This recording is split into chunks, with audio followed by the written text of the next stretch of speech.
Five Nights at Freddy's the movie.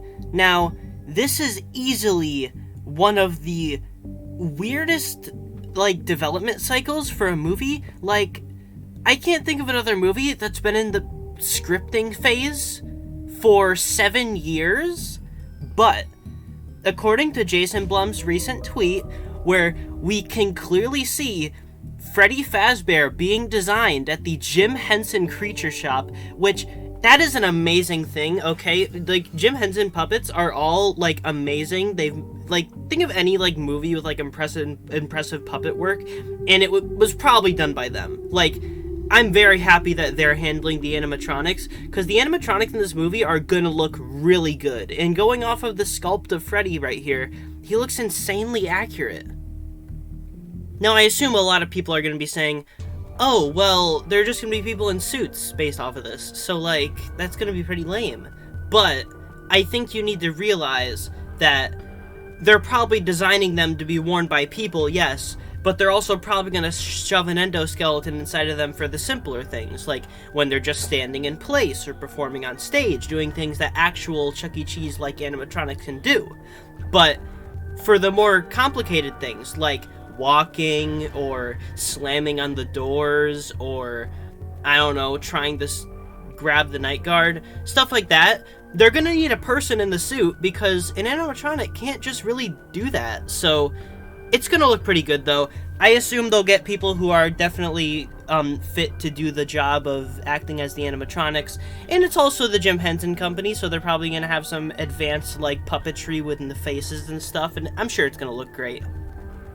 And the reason I'm making this video mainly, because I know this isn't my usual style of content, but for such a big thing in FNAF, I feel like I should talk about it, because I've seen a lot of FNAF fans recently talking about crazy stuff that they want to see in the movie that I just honestly think would be terrible for, general audiences and stuff. Because this movie needs to pretend like the rest of the series just never happened, and this is the very first thing to ever happen in the franchise. Because you need to take into account that most of the people who are gonna watch this movie are probably gonna have never even played a FNAF game before and are completely alienated to the actual series. So the movie is gonna have to do a good job at introducing the games and what they're all about, or the universe, in a nice, simple, streamlined way that's going to be easy for them to consume. Because this movie is made for general audiences, okay? It's still going to have fan service and stuff. We're going to love this movie, definitely, if it's good. But I'm just saying, don't expect, Afton Family, or, The Bite of 83, or Fredbear's, or even seeing the murders happen. They're not gonna show that. A lot of people who discuss the FNAF movie often don't take into account why the series blew up in the first place. It was for its simple but engaging premise and its mystery with the murders and stuff. That was a big mystery when the first game came out, and there was a lot of things to speculate about. And that's what I think this movie should really focus on. Have a heavy emphasis on mystery, and have the audience hinted at enough, and then have it paid off at the end. In this video, I'm basically just going to be going over the plot I want for this movie, and what I think would work best for an adaptation of FNAF. Because I'm more going off of the Sonic movies. Why were those successful? They weren't successful because they were directly recreating the games. They were successful because they adapted them in a good way that people liked. Everybody liked, collectively. And that's what I think the FNAF movies need to do. They don't have to just focus on fans. They don't have to just focus on general audiences. There is a way to make everybody happy, and they just can't go too complicated with, lore and stuff. Because this movie, let's be real, isn't about lore. We already know all the stuff from the games. This is a new universe. It's setting up new stuff, and it's probably going to be a lot more simple than the game universe. So, let's start with the basics. Characters. Who do I think is going to be in this movie? So, in terms of animatronics, obviously, Freddy, Bonnie, Chica, and Foxy are going to be in the movie. That's just kinda obvious that those four, especially because the teaser is literally FNAF 1 Freddy. So, I think it's pretty obvious. Now, do I think Golden Freddy is possible. Yes, 100%, and I actually think Golden Freddy could be very important to the plot, but I'll move on to that later. Will the puppet be in there? Most likely not. I feel like that's something that they definitely want to save for the sequel, because, like I said earlier, you can't bloat a movie with a bunch of stuff and confuse general audiences. You just don't want that. That's gonna make the movie turn out bad. You can't overfill this movie with stuff that most people don't care about. And I saw somebody say a point to me about that was, oh, well, the puppet's in FNAF Plus. Well, take into account, FNAF Plus is made for FNAF fans. This movie is made for FNAF fans, but it's also trying to market to one of the biggest audiences in the world, which is the film industry. So they can't just throw in everything. They just can't. It'll turn out bad. So I think in this movie, they should limit it down to 5 animatronics, the cast from FNAF 1, and just them. Maybe have maybe throw in like a scene with like an endoskeleton and acting like they do in Security Breach with like the Weeping Angel kind of thing. That'd be pretty cool. I think endoskeletons would be nice too as just like a little scene. But besides that, I don't think we should have too many different animatronics in the movie. So in terms of integral human characters, I think they're going to keep it very simple. Michael Afton and William Afton. Maybe Henry. That's it. I don't think they should add anybody else besides that. No, like, other Afton family members. Keep it simple. Because, like I said, we don't want to bloat this movie with too many plot points and characters that don't really need to be in it. So, let me explain how I think that the story with, like, Michael and William and Henry will go. So obviously, Henry and William would be owning the pizzeria together, with William being the co-owner and Henry being the main owner. And since Michael is just easy to hire because he's literally his son, William's just gonna hire him as the night guard because, you know, why not? And then obviously, Michael isn't knowing of the animatronics being possessed and evil, and since Michael looks a lot like his dad, he's probably gonna end up being attacked by the robots, which he's unaware of. And then it'll work basically like the games. Like, there'll be all 5 nights within the movie, and each night it'll get progressively more chaotic, and there'll be more, like, action and stuff. And then, eventually, throughout the nights, Michael will discover about the missing children, and who lured them back there. Maybe, like, it could be a reveal that, like, oh, that's the costume his dad wears during the day, or something like that. But I feel like it should just be kept as, like, a mystery, and then Michael finding out that his dad did the murders. And then, at the end of the movie, his dad would walk in on the last night, and then the animatronics would see him, and then they would all just kind of gang up on him and shove him into the Spring Bonnie suit in the safe room, and then just kind of leave him there. I think that'd be a cool finale. I'm not really sure. I'm just throwing out ideas. This is kind of a discussion video. I'm not really trying to... I don't know. I'm just trying to throw out what I think would work for the movie. I think that this movie is going to mainly be just, like, cool set pieces, references to the games, you know, cool scenes with animatronics trying to attack Michael, stuff like that.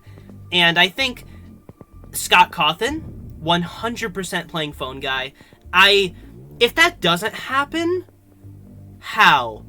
Okay, why wouldn't Scott be Phone Guy?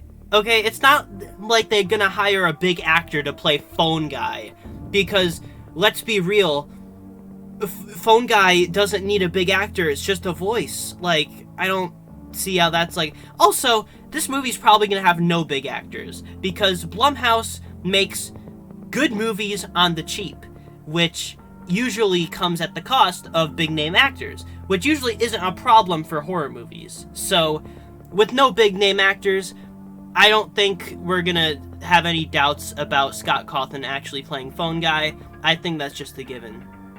I could see some YouTubers having cameos too, like Markiplier or maybe Dawko, I don't know. I'm just thinking of random people who they could, like, throw in the movie. They could do some good influencers and stuff as just little references. I had this idea in my head I want Markiplier to just be like a normal character throughout the movie. Like every daytime scene, he's just in the background as like a janitor, and he's just like always there, but he has no speaking roles. He's just in the background. I don't know. I think that'd be funny. Or maybe he just like, I don't know, Mark the janitor. That should be a character in the movie, and he should have like 3 lines in the whole movie, but he should always be there in every daytime scene. I think Golden Freddy should be in the movie as more of like a minor character, like just like showing up every now and then to like kind of lean Michael in the direction of finding out like his dad was the murderer. I think that should be like how they do it. Just like Golden Freddy should slowly be trying to lean Michael in that direction until eventually Michael realizes. Because Golden Freddy in the games just kind of like a really pissed off ghost. Like, Golden Freddy just kind of hates everybody, and especially hates Afton, which I think they should make very apparent, and make, like, William seem very, like, paranoid throughout the movie, but it's never really explained why. I think he should come back to the pizzeria on the final night, and then attempt to dismantle all the animatronics, successfully do it, and then Michael would be really confused about it. But then Golden Freddy would come along, and then William can't fight back against the ghost. You know, you can't swing an axe at a ghost and knock off its head, because it'll just go through it. So then Golden Freddy would kind of just drag Afton to the safe room, and then stuff him in the Spring Bonnie suit, which would be what Phone Guy threatens that the animatronics would do to Michael if he gets caught. And you know, stuffing somebody into an animatronic suit is obviously a scene that you want in this movie. And I think Spring Bonnie would be the perfect thing to use for that. So then Golden Freddy shoves William inside of the Spring Bonnie suit, the spring locks go off, and they just kind of leave him there. And then that would be the ending of the movie. That would be the climax, you know. And then the next movie, obviously, they would be setting up Springtrap. Important scenes we can basically guarantee that are going to be in the movie. We're going to see, like, obviously, Foxy running down the hallway. That's an iconic part of FNAF 1 that they're 100% going to put in the movie. There's going to be, you know, Bonnie from Help Wanted slowly turning at the doorway when you turn the light on. You know, Chica staring through the window, like, but terrifyingly. Stuff like that. You know, the Toreador March with Freddy after the lights go out. 100,000% going to be in the movie. Those are iconic, and I can't see them not including those. There's just probably going to be like a stage performance where they are all on stage at the beginning. You know, maybe like a commercial or something to open the movie. Stuff like that. Just like, the animatronics are going to have a lot of cool scenes to them. I can almost guarantee that. Maybe in some references to the books, like maybe like hiding in the bathroom stalls and then Bonnie's there, like in The Silver Eyes. I don't know, just stuff like that I think would be cool. I feel like for this movie, Henry should be there, but he should just kind of be like a bystander. A little more than a side character, but also not too much, because he wouldn't really be integral to the plot. Much like how he is in the games, how he's not really important until FNAF 6, but he's always been there, and he is responsible for building a lot of the stuff we see in the games. So, I feel like Henry should be there, he should be present, but he shouldn't be important just yet in this first movie. I think within this movie, there is so many great opportunities with the pizzeria to reference so many things from the series within the arcade, which I know isn't in the FNAF 1 location, but like, come on, there's gonna be an arcade. Let's just be real. And also the prize counter, which is confirmed to be in the FNAF 1 location from Help Wanted. So, yeah, honestly, I think there's a lot of cool reference material they could put there. Like, I think Plush Trap would be a cool reference to have in the prize counter, or like Fetch, stuff like that. Just like cool little nods to stuff from the series. Then for the arcade, they could do like all the games from Pizzeria Simulator. You could do like the arcades from Security Breach. Maybe the less blunt arcades from Security Breach, though, because some of the Security Breach arcades legit just have like scrap animatronics and like fan game characters, and I honestly don't think that makes sense in this context. So, but I feel like some of the things from Security Breach could work there. But yeah, overall, I think there's a lot of good ideas for references and stuff within like those two areas and stuff. And obviously there's going to be like the posters from the games on the wall just with the movie designs and stuff. Well, let's talk about the movie designs.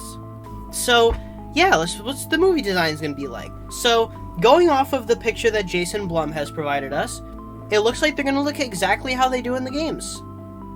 Like, just straight up, they're just going to look like that, but in real life, in the IRL. Because the sculpts on these look insane. The only inaccuracy I can see is, like, Freddy's missing his shoulder pads, but, like, who cares? Like, I don't. So, I think this is going to be really cool, seeing the characters, like, so faithfully recreated in live action. I think that's going to be really awesome. And Jim Henson Company, I know, is going to nail it. So yeah, sorry if this video felt kind of disjointed or messy. It's just kind of like, I just kind of wanted to give my thoughts on the movie and throw them out there. I don't know if you guys will really agree with them or not, but whatever. I don't know. I just wanted to make this video because I feel like I should give my thoughts on this movie. So yeah, like and subscribe, I think.